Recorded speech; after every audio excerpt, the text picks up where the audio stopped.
Okay.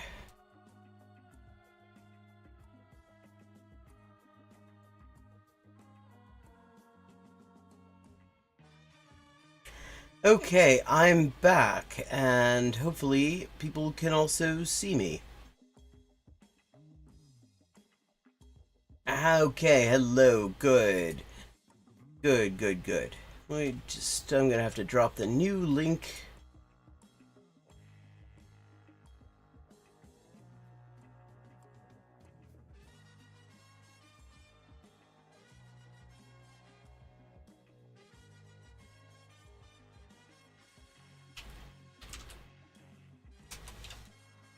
In here.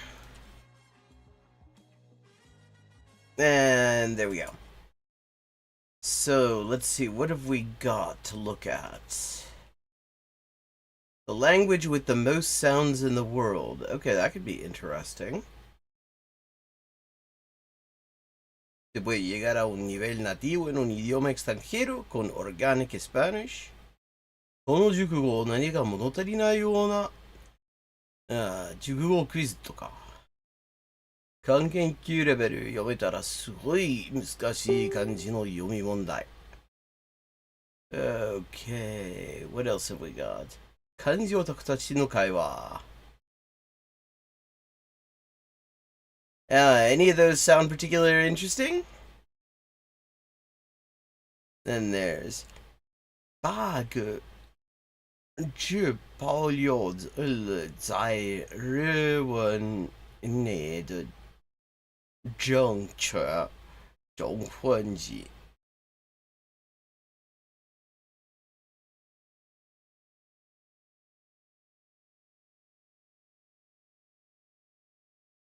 Let's see. Kind of curious about language with the most sounds in the world. This, I think, is from your general neighborhood. This Simon?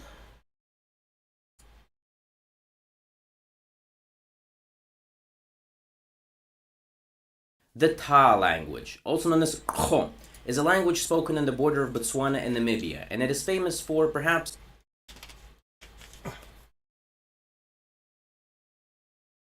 Yes. the most absurd phonemic inventory in the world, with counts of between 80 to 160 consonants, many of which are click sounds, such as the and approximately 30 vowels and 2 to 4 tones. The Kho language is a true testament to the magic that is human communication. Okay. I'm in. Okay, this is interesting. I'm Sean, get off my lawn. And looked at a few things here. I mean, he just sort of, his thing is just nerding out to languages that are not commonly learned by foreigners and things, and some interesting stuff. Before we get into it, here is a short clip of what the language actually sounds like.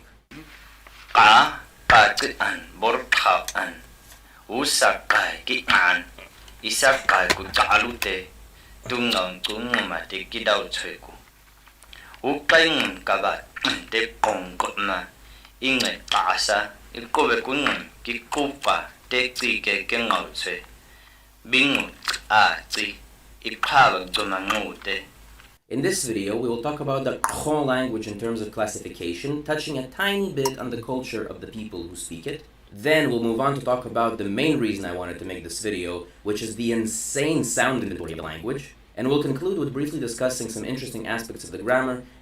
Okay. I mean, that just sounds fascinating. And a little bit on the main research. Like, I mean, compared to, like, that makes isiZulu sound easy to pronounce. Like, I mean, isiZulu has a few clicks, but yeah, not that many. That like has like nothing but it's like a click every syllable. Who spent decades of his life studying this wonderful language. So without further ado, let's get started. First off, classification. Where does kho come from and where is it spoken? Back in the day, linguist Joseph Greenberg tried to categorize all African languages into a few macro language families, one of which being the Khoisan language family. That's Today, what I thought. Khoisan as a language family is widely rejected as a linguistic classification, but the term is still used today as a term of convenience, mostly just to demonstrate the geographical distribution of the languages that have click consonants and don't belong to other African language families. So basically, the fact that that's still being used as a term of convenience suggests that basically nobody really has a clear idea how to classify them. Have click consonants but do not belong to other African language families. Here we can see in yellow the general areas of where Khoisan languages are spoken. Important side note, however, just because two languages have similar sounds, even if they're as exotic and as rare. Oh wow, I had no idea Malagasy was Austronesian. That is a huge language family. As click consonants, that doesn't necessarily mean that they're immediately related to each other. Wait, there is a language classified as Khoisan spoken all the way where? Okay. They don't have borders on here. Is that like Tanzania practically? Grammar and genealogical relationships also have to be considered when classifying language families. Which is exactly why, today, the former Khoisan languages are divided into three main language families. The Khoikwari, K'a, and Tu'u, all spoken in and around southwestern-ish Africa, as well as an additional two language isolates, Sandawe and Hadza, spoken in Tanzania. The topic of today's video, the Kho language and its dialects, are pretty much the last surviving members of the Tu'u language family. There's another live one called but as of 2021, from what I could find, there's only really one last surviving native speaker. So, unfortunately, it's probably going to be gone very soon, leaving only Kho and its dialects. While we're on the topic, I should mention that there are a bunch of other languages that have click consonants that were never classified as Khoisan. These are the most famous southern Bantu languages that you've probably heard of, such as Zulu, Xhosa, Ndebele, Swazi, and a bunch of others. There's also Ndebele. a South Cushitic language called Dahalo, spoken in Kenya, which has a few clicks here and there, but they're relatively rare in that language. And then there's also Damin, which is an extinct ceremonial language of the Lardilan Yankal people of northern Australia, which was the only language with click consonants in the world outside of Africa. That is interesting. I did not know about that. Like, I mean, the thing about Aboriginal peoples in Australia is it's not actually clear how they got there. Like, for as long as humans have been alive, Australia has been an island. What's clear is they got there really, really early, like 50,000 years ago, before basically anyone else had figured out how to travel by sea, any kind of distance. And so, I mean, that is interesting. Until it went extinct, that is. And it's just such a story for another time. I can't keep getting Yeah, I want to know more about that already. Kho. So, when it comes to people, those who speak Kho belong to a broadly defined ethnic group known as the San. I mean, actually, one of the people who will probably be he's usually at these gatherings. It's a guy from Malaysia called Brian, I forget his surname. And he is involved in this amazing project. An Aboriginal community not far from Sydney are trying to bring back their extinct native language, and the thing about it is, they haven't actually. There are like basically no surviving materials, except for some really, really rudimentary notes taken by a missionary who was judging from some of the things he wrote, actually a really fucking creepy bastard. And, but there is a very closely related living language not far away. And so he's part of this process of trying to reconstruct the language so they can bring it back. And, I mean, it's absolutely fascinating to hear him talk about it. peoples, also known as Basarwa, also known as the Bushmen. Altogether, these are people who speak Khoikhwari, Kha, and two languages mentioned previously, and most of them are hunter-gatherer societies, speculated to be some of the oldest surviving cultures in the world. Those people don't really have a collective word for the entire group, and don't think of themselves as a unified people, but are rather divided into various clans and nations. The terms San, Basarwa, and Bushmen are generalizations, and nowadays are seen as derogatory, and the people themselves would prefer it if you refer to them by their individual nations rather than grouping them all together. I'm assuming that it's the same. Yeah, I mean, Bushman is kind of a random term. I mean, that's just like something like somebody said, "Oh, well, there are some people who are out in the bush someplace," and like, I mean, that's like bloody random. Yeah, I can see why that might be frowned on. In the case of the Kho specifically, but keyword here is assuming. I couldn't really tell you because there's really not much information I could find on the individual societies separated by linguistic boundaries. All of the studies and articles that I've read in preparation for this video focus on the linguistics of the language rather than on the anthropology and sociology of the people groups, and only really reference the collective Bushmen. Yeah. So, either way, these people are oftentimes involved in hunting wild game as well as foraging food. They use spears as well as bows and arrows, sometimes with poison gathered from beetle larvae. Leisure is very important in these societies. Which, amongst other things, tells me that there are some serious beetles in southern Africa. And they have a lot of very complex ritual dances, music, games, cave paintings, and a myriad of cultural activities, which you would have to learn if you ever wanted to become fluent in the language. Can't be fluent in the language without being fluent in the culture. Even though men and women do have different roles in society, when it comes to decision-making, most of the tribes seem to have relative equality between the genders. Certain tribes have chiefs, usually a man, but a woman may also be the leader of her family group, and both sides are taken into account. These are all very basic things from the lives of the people of the region, including those who speak Kho. But again, I want to emphasize that it heavily varies from community to community, and there's a whole lot more that goes into it beyond what I just said. Okay. In any case, let's move on to the linguistics of the language. Okay, First now of all, phonetics and phonology, which is the whole reason we're here. Like, I mean, that is what I'm into here. I mean, not least because that was the title of the video. That's why I clicked on the thing. I want to hear about, because there are some languages that have unbelievably small, like, phonetic inventories. There's one called Ubach, which I believe may be the known language with the fewest vowels in the world.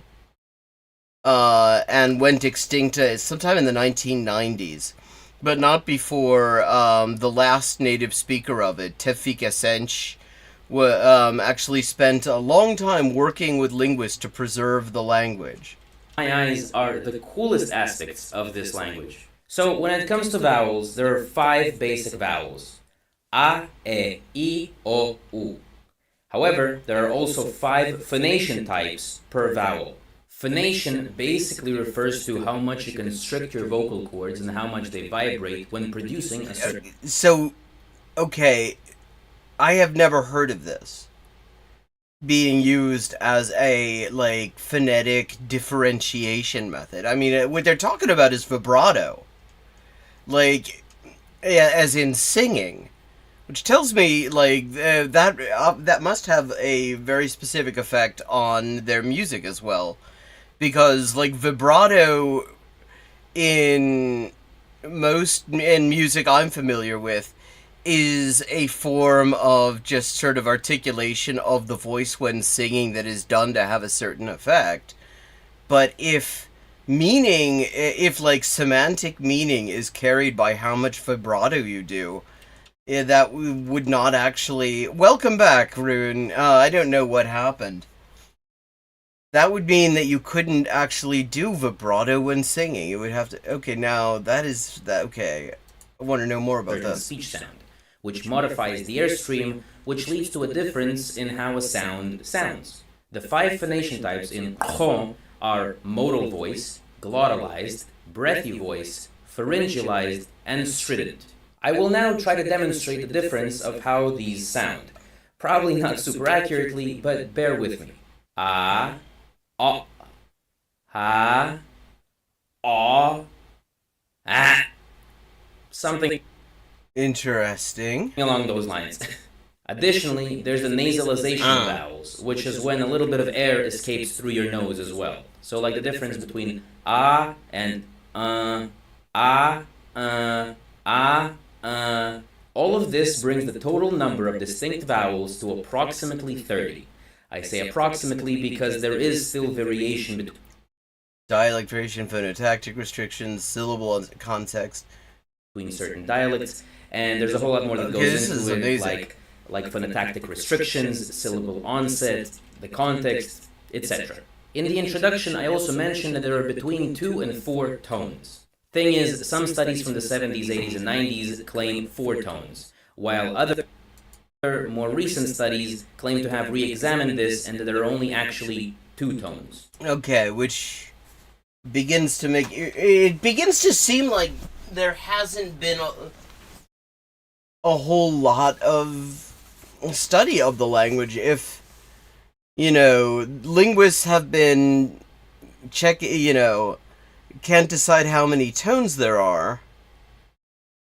Either they're studying different groups of people who have different variations and have different tones, different like tone inventories as a result of that, or it sounds like they just haven't spent a lot of time with this specific language. That like basic stuff like this hasn't been nailed down a little bit more specifically. And I mean, also, okay, so different sets of 4 tones: high, mid, falling, mid, low in 77 and 85. And then high, low, super high in 98. I mean, can't help noticing there's a fair bit of distance between these studies as well. 77, 85, that's not too far apart. But then 1998 is a bit of a jump, and then 08 and 13. And maybe there's been change over time or something like that. I mean, that is a weird thing not to have nailed down by researchers. Usually that sort of thing gets figured out. The reason figured for out this fairly discrepancy has to do with morai, which is a unit of time equal to or shorter than a syllable, and the way that syllables work in kho. Tones are a component of grammar, meaning they influence agreement between nouns and verbs and the like. And so what they did is they basically took a bunch of different phrases and examined how the pitch contours vary, and the conclusion they came to is that it's likely just 2 tones that have variation in length and intonation in certain cases, but it's not really 4 distinct tones. In any case, there's a really good paper on this by Chris Fried Naumann, and I highly recommend you check it out, link in the description. Max Planck Institut für... Okay, let me just drop that link in chat. For anyone who wants to continue looking at this. I mean, I'm kind of... Let me see...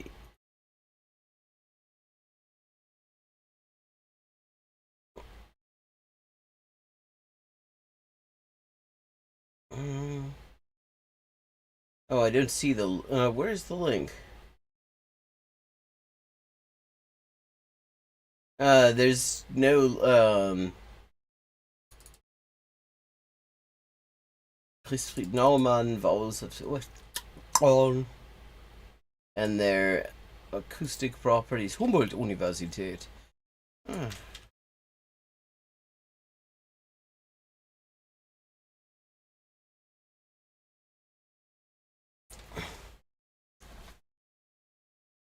The Ta language, also known as Kho, is a language spoken in the border. We basically eject our regular consonants with a bit more consonants that also have tones, are even cooler component of grammar, meaning they influence agreement between nouns, not sure how it got verbs, rewound there. All sorts of things. So what they did is they activated. basically took a bunch of different phrases and examined how the pitch just 2 cases on this by Chris Fried Naumann, and I highly recommend you check it out. Link in the description. The bottom line is that I didn't see a tones link are in the really description, cool, though. and languages that have a crazy amount of vowels and consonants that also have tones are even cooler just because of how difficult it would be to learn this. Personally, the way I look at language is more difficult / more unusual equals more awesome. See, this is why I like this guy. This is why, I mean, I don't know anything else about him, but on this we very much agree. I mean, a big part of why I'm into Georgian is because it is an unusual and extremely complicated sort of language, and it does all sorts of fascinating things, and because of that, I'm very curious about it. And you know, I see something like that, it's like, okay, I want to go down to Botswana and check this out. I already wanted to check out like Swakopmund in Namibia because I hear they have like a seal colony and really good apple strudel. These are the things I pick up from like reading South African crime novels. And I have a hard time not talking about it to everyone, which is exactly why I make these videos. But anyway, speaking of consonants, let's talk about them. In the beginning, I said that there are between 80 to 160 consonants. For reference, That's a bit of a range. English has 24 consonants. So, how is this possible, and what is with this crazy difference in counting them? In order to understand this, we first need to understand the types of consonants that Kron has. By the way, there are two main dialect clusters in Kron, Eastern and Western, which have slightly different counts of phonemes, but for the sake of simplicity, I'll be showing you specifically the Western dialect. Still, like 95% of the stuff that I'm about to say applies to both of them, but just know that the IPA chart that I'll be referencing at the very end of this section applies to the Western dialect in particular. Kron has 3 types of consonants. In other words, it utilizes 3 airstream mechanisms to produce consonants. Okay. Pulmonic egressive, which are the sounds that we're all used to. Every single language in the world has these. These are consonants exactly like you think of them. So air comes out of the lungs is all that means. Pulmonic aggressive. You know. Yeah, like I think he. I'm not sure. I think he must be a Russian native speaker. I mean, certainly when when he speaks Russian, which I've heard him do in other videos, he sounds like it. I mean, that sounded very Russian the way he read those out. Consonants. Aggressive basically means breathing out. We breathe out when producing these sounds. The second type is glottalic aggressive, also known as ejectives. Yeah, Georgian is one of the many special things about Georgian is that it has a bunch of these. There is an aggressive there is an aggressive there is a glottalic or ejective and then there's a Q that is egressive, the glottalic egressive. And it's one of the things that makes it. I mean, like the ejective version of a K in Georgian actually is almost kind of a click, the way that some people pronounce it. These are rarer across the world, and English doesn't really have them, but they still shouldn't be too difficult to pronounce. As the name ejective suggests, we basically eject our regular consonants with a bit more oomph than usual. Yeah. So for example, regular T, ejective T, regular P, ejective P, regular K, ejective K, and so on. Yeah, exactly. And the third Georgian type of consonants is lingual / velar ingressive, also known as click consonants. While aggressive means breathing out, ingressive means breathing in. They have so many of them apparently. Like in like the Bantu languages where I'm familiar with clicks, they assign otherwise unused Latin alphabet letters to the clicks. Whereas for these you have to have a whole new like font package. When producing these sounds. Now, there are 5 basic click consonants in Kron, and I'll start with the ones that most English speakers should at least be familiar with. The dental click, Yeah, I mean that's the thing. Like with the clicks in the Bantu languages, like isiZulu, isiXhosa, they are for the most part sounds that people make in all sorts of other languages, except for some reason, and this is what really gets me. I mean, some people focus on how odd it is that some languages have them, but what gets me is how few languages have them, because we all have basically the same articulatory apparatus. You know, we basically, for the most part, all have, like, tongues and throats and an epiglottis and the same sort of muscles, and, you know, noses and nasopharynges and and larynges and stuff like that. And yet, only a very few languages in the world, comparatively, have ever thought to take these particular sounds and give them, you know, semantic meaning. That fascinates me. Which is like when you disapprove of something that your kid did. Then there's the lateral click. Yeah, Xhosa. That's the X in isiZulu and isiXhosa. That is an X. Which is how you would like call a horse. Next, the alveolar click. Q. Which is how some people imitate a horse running or a clock ticking. We used to pretend to play ping pong like this in school.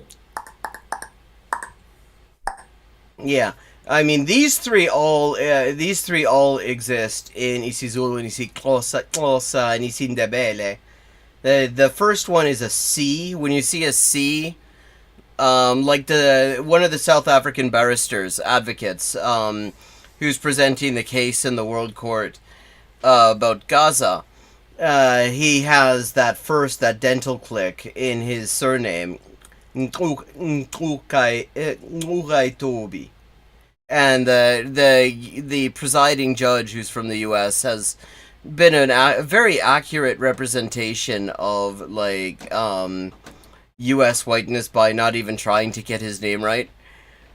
This other one also is another one that you find in the major South African languages. That is an X. This is a C. This is an X, and this is a Q in the major South African languages. The fourth type is the palatal click. Which sounds very similar to the dental click, but it's different. Instead of having your tongue touch the front of your mouth and your teeth, you sort of just push your tongue flat against the roof of your mouth. And the final type is the bilabial click. Which is basically just having your lips kind of touch off of each other. Keep in mind, there are a few other types. Yeah, like, I mean, these are sounds really that we all make, and yet, I mean, yet only this handful of languages, compared to the total languages in the world, have actually decided to use them. Clicks out there in other languages, but these are the five basic types of clicks present in the Kho language. By the way, apparently about 70% of all words in the dictionary start with a click. Now, judging from that recording that he presented at the beginning, that sounds fairly plausible. I mean, it was like a click every syllable, practically. Whereas, I mean, you can get through full sentences and stuff in isiZulu and not have a click. That is one of the coolest and most mind-blowing facts I have read all day. Anyway, I know that was a ton of information, but now you should have an understanding of all the different basic types of consonants that this language has. But don't worry, because it's way more complicated than that. Of course it is. Additionally, that's what we're here have for. A few other properties that would make them different from your basic types. In other words, that would turn them into different phonemes able to change the meaning of a word or a sentence. There are a few other things that I think are important to define before we carry on. Aspiration is when a burst of breath accompanies a consonant either before or after. So, for example, k and k, tak, tak, tak, tak. Nasalization, which we already talked about in terms of vowels, and it's pretty similar in terms of consonants, but it's when a little bit of air escapes through your nose when producing a sound. Yeah, and these, again, I mean, these are very common.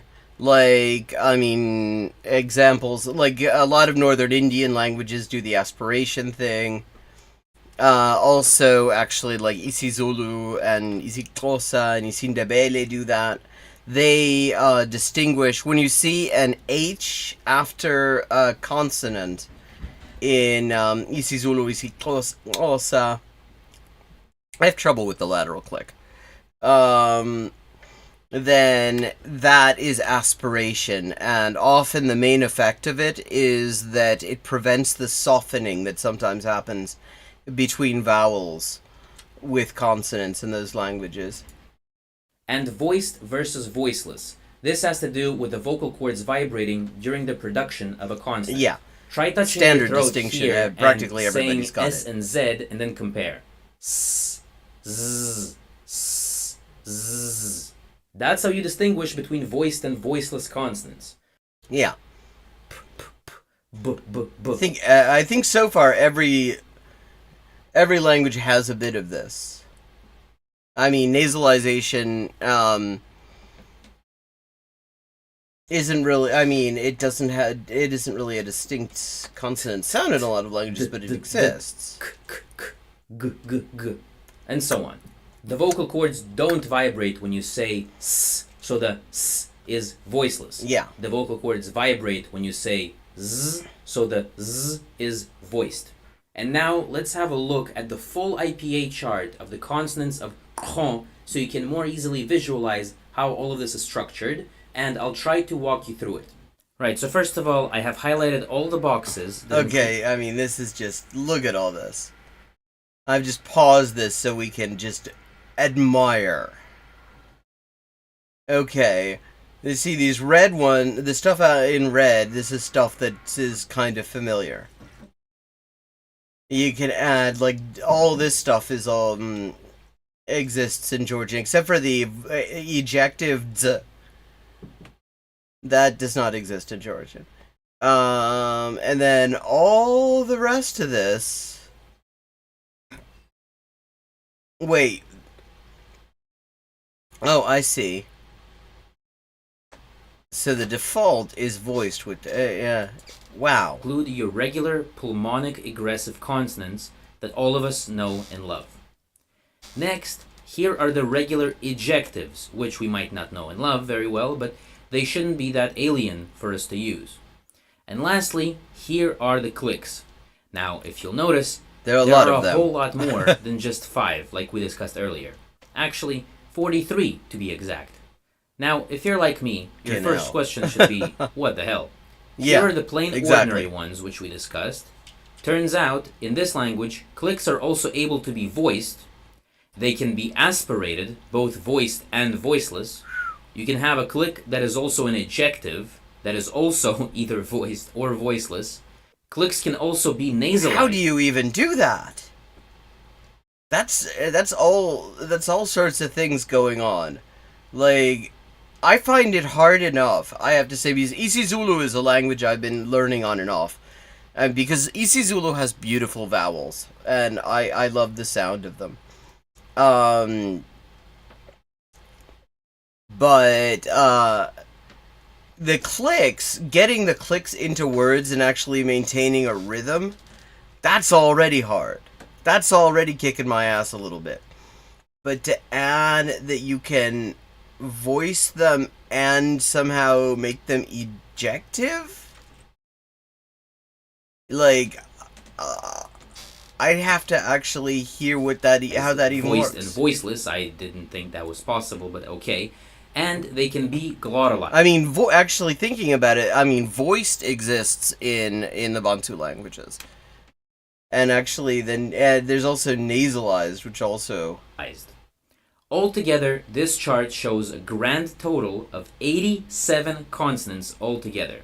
Isn't this just the most beautiful thing you've ever seen? And guess what? We're still not done yet. I just showed you 87 consonants. But what about the other 80 to get to the 160 number mentioned? Yeah, what else is going on with these things? The beginning. Well, this is where we enter cluster territory. Because 87 consonants is obviously too little, speakers of Hon decided to just jumble a bunch of them together creating consonant clusters. This is something Georgian's also kind of famous for. Georgian can put huge numbers of consonants in a row. And then the wild thing is you've got to somehow manage to turn them into a single syllable. Let me present you with a separate IPA chart which illustrates those clusters. We're not going to spend too much time on this because my Indo-European brain is starting to get overloaded and refuses to believe that humans actually speak like this. But anyway, let's look at a few examples. You got the easy ones here, like this one, which is basically just a T and Ch together, so Georgian has that. Cha. Or the dzh, which is I haven't seen that, but I wouldn't be surprised if Georgian has that. just basically Dzha. dzha. I know But- there's dzh, which is close anyway. The vast majority are absolutely ridiculous. Look at this thing, for example. A voiced lateral click combined with a uvular affricate voiceless ejective. I can't even begin to imagine how in the world that's possible to pronounce, but I'm gonna try.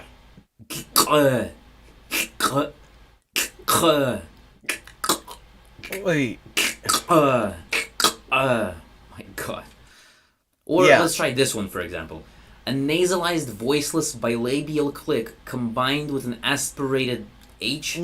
Like, is that like is that double aspiration? That's like a cough. I don't know. But let's see here. Yeah, actually, now that you mention it. Buh, buh, buh, buh, buh. Maybe Maybe you he- Gopnik is moonlighting. There are a total of 77 of them in this chart. Now, because consonant clusters are not basic consonants on their own, you can see how the total count of consonants can be so varied over decades of research, especially since for a lot of these, it's impossible to hear the difference for the untrained ear. Especially Yeah, this is something you run into with Georgian as well.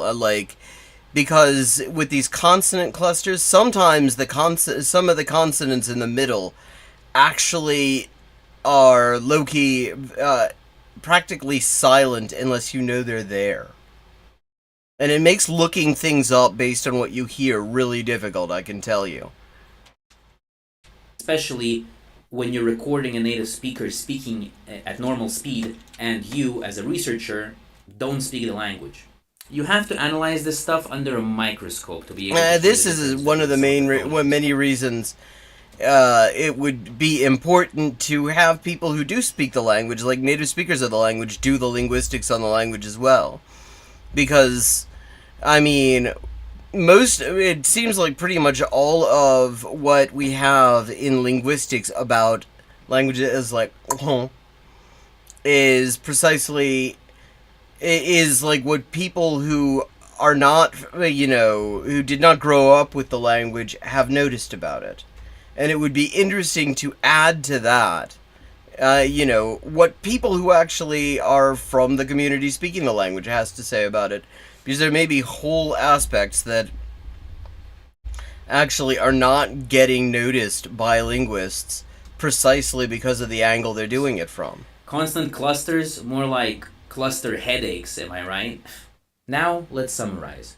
With 87 consonants, 43 of which are clicks, and 77 consonant clusters, most of which also include a click, according to this paper by Christfried Naumann, which itself is a summary of a ton of different studies spanning decades. If you wanted to make the title of this video as clickbaity as possible and count consonant clusters as separate consonants, that's how you get to the number of 164 consonants in the Kho language. If you ask me personally, I think we should keep consonants and consonant clusters separate, but even then, 87 consonants, not counting the clusters. That is amazing. I don't think there has ever been or ever will be another natural human language that reaches this level of phonemic and phonological insanity. Nobody. Oh, he mentioned Uber. Of course he would know Uber.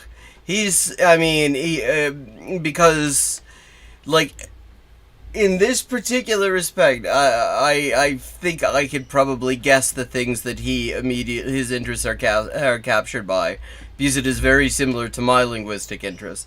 because I just love languages that challenge universals. For example, like the thing about Uber.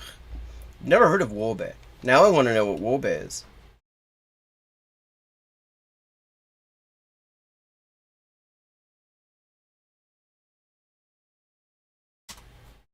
Yeah, it's spoken in Cote d'Ivoire. It is known for claims that it has the largest number of tones in any language in the world. However, other researchers has not confirmed this. It's a quinary decimal system.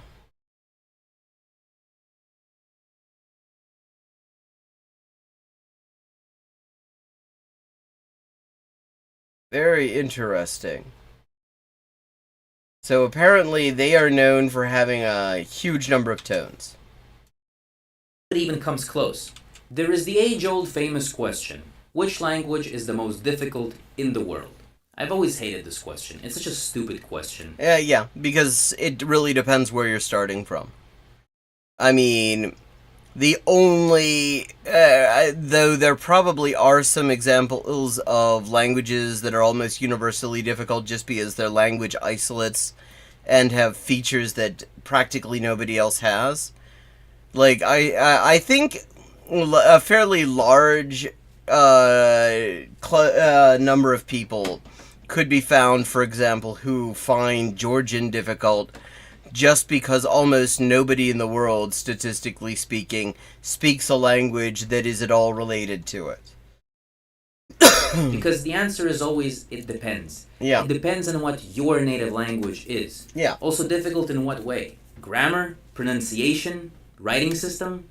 It's almost not worth thinking about. However, if I absolutely had to pick one language as a candidate for that title, at least specifically in the pronunciation category, I would definitely pick Hon. Okay, moving on. Now, let's briefly, and I mean very briefly, talk about the grammar and some interesting stuff that I've read about it. Sounds are fun and all, but how do the sentences work? In this part, we will have to touch a little bit on the dialects because it does differ depending on the dialect. But first, we'll talk in general terms, and then I'll be showing you some examples where I'll actually be saying these sentences. Okay. Apologies for the pronunciation. I mean, I am running up to when I'll be wrapping up and thinking about eating dinner food and things. But I think we might come back to this because now I'm curious about the grammar of this thing. But come on, let's be honest here. It's not like you have any reference as to how it's actually supposed to sound like, or like you're gonna find anyone else trying to pronounce this crazy stuff. I would like to, though. Seriously. I don't know how you feel, chat, but when I hear a language described like this, I actually low-key want to learn it. I actually just low-key want to find people to talk to who in it. Trying to pronounce weird languages when I have no idea what's going on. Obviously, I try to practice, and I do try to make it at least a little bit accurate. I guess you're just stuck with me. So, first of all, the general word order is subject, verb, object, much like in English. But his subtitles disagree with him there. It's not like in English. I guess he meant it's SVO. A rather unusual feature that is described as verbal cross-reference is rather of the object than of the subject. Let's do an example. Here are two sentences. The first one, nsi ai are kai ue, means... Okay, let me, I'm just putting this up here. So, la an.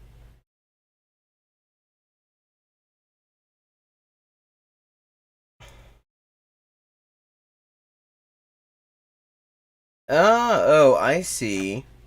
So the number is agreeing with the object rather than the subject. Yeah. I see one big sheep. The second sentence, nsi an kham an, means I see big sheep, as in a few big sheep. The verb here is to see, which is na. In the first sentence, because we're talking about one sheep, the ending is e. Na e. Oh, that's not an L. I thought that was na. It's nga. We're talking about multiple sheep, the verb ending changes from e to an. An. And the adjectives and numbers that follow the noun also have the same ending as the verb. Obviously, the nouns a sheep and sheep are different, one's singular, one's plural, but to me, the unusual part here is that the verb changes. Like in English, when we say I see a sheep and I see multiple sheep, we're still doing the same action. We're still just seeing. We're seeing different things, but the action is still the same. So why would the verb change, you know? Well, this is something Georgian does a little bit of.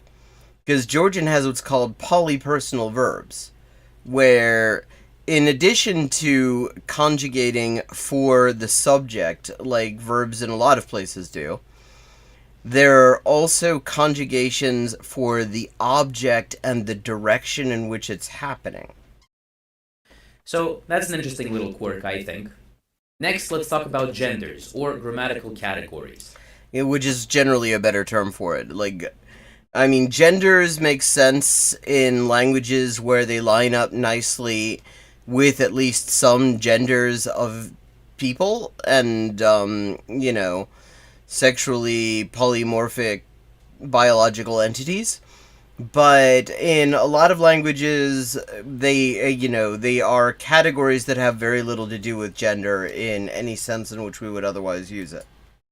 This, I think, would probably be the most difficult part about learning the grammar, because they seem to work in a very arbitrary way. In most languages, usually, you can sort of tell what grammatical category a noun will belong to based on either on what it sounds like or what it is. Some languages with a lot of grammatical categories usually categorize stuff into human stuff, animals, plants, vessels, abstract stuff. Yeah, or the shape of things. Like Japanese, for example, uses, there's flat objects versus cylindrical objects versus, like, large objects versus things like large artificial thing. Spiritual stuff, and so on. And while, of course, it does take a lot of practice and learning about the culture to be able to fully grasp it, usually it should be more or less obvious what category a noun should belong to. In Ron, that doesn't seem to be the case. According to Roland Kiesling in his paper on noun classification, he writes, "The assignment of a noun to a certain gender is often not directly recoverable, neither from its meaning nor its form. This could be seen in 3 sets of nouns with nearly the same form, in particular with the same vowel in the second mora, but assigned to different genders, and 3 sets of nouns belonging to the same semantic domain, including a case of synonymy, but assigned to different genders."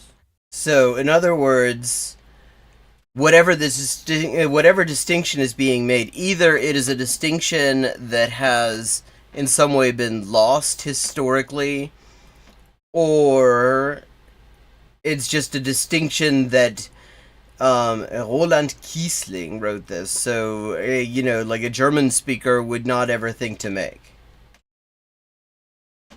I think we're going to come back to this because this is fascinating me, but it is time for me to wrap up for now.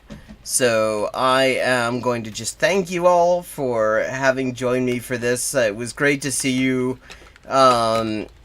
Always nice to have a lively chat going on. And I will be back tomorrow on Twitch. That's twitch.tv/hyperpolyglotting. From 4:30 to 7 US Eastern Time for another stream of these. And I will also be back for the Untitled Anarchist Seagull channel at 11:30 p.m. US Eastern Time tonight. Have a good evening, and I hope to see you tomorrow.